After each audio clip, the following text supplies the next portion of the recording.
en direct de la chambre de mon petit frère, une compile des plus gros ratés sur les additions de fractions. Tout ce que vous ne devez pas faire, concentré en 1 minute top chrono.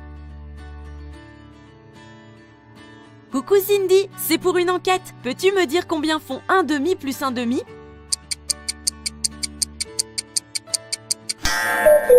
Deux quarts. Excusez-moi monsieur, c'est pour une enquête. Pourriez-vous me dire combien font 3/4 plus 1/2?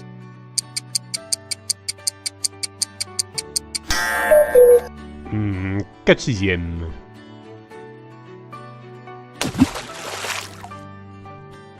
Chris, viens voir s'il te plaît. Tu peux me dire combien font 3/2 plus 5/7 s'il te plaît?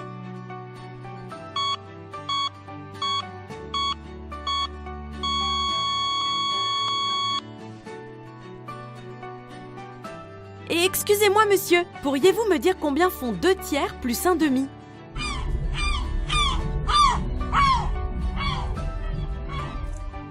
Trois sur 5.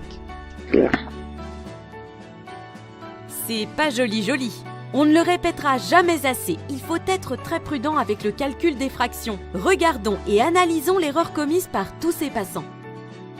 Tous ont commis la même erreur en pensant que pour ajouter deux fractions, il suffisait d'ajouter les numérateurs et les dénominateurs. Grave erreur! C'est totalement faux. Pour pouvoir ajouter des fractions, il faut qu'elles aient le même dénominateur. La somme des deux fractions est alors obtenue en ajoutant les numérateurs, mais en laissant le dénominateur commun. Dans notre premier exemple, 1/2 plus 1/2. Les fractions ont déjà le même dénominateur, en l'occurrence 2. La somme est donc obtenue en faisant 1 plus 1 sur 2, c'est-à-dire 1. Dans le deuxième exemple, 1/2 plus 3/4. C'est déjà plus compliqué car les fractions n'ont pas le même dénominateur. Mais 1/2, c'est aussi 2/4.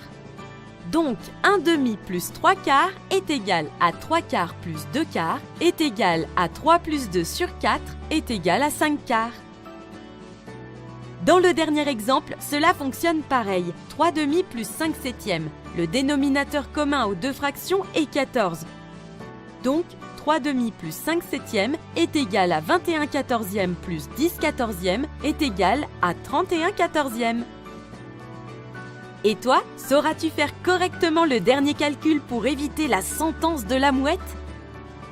Quoi qu'il en soit, garde toujours en tête le petit exemple 1/2 plus 1/2 est égal à 1 et non pas 1 plus 1 sur 2 plus 2. Il t'évitera bien des erreurs.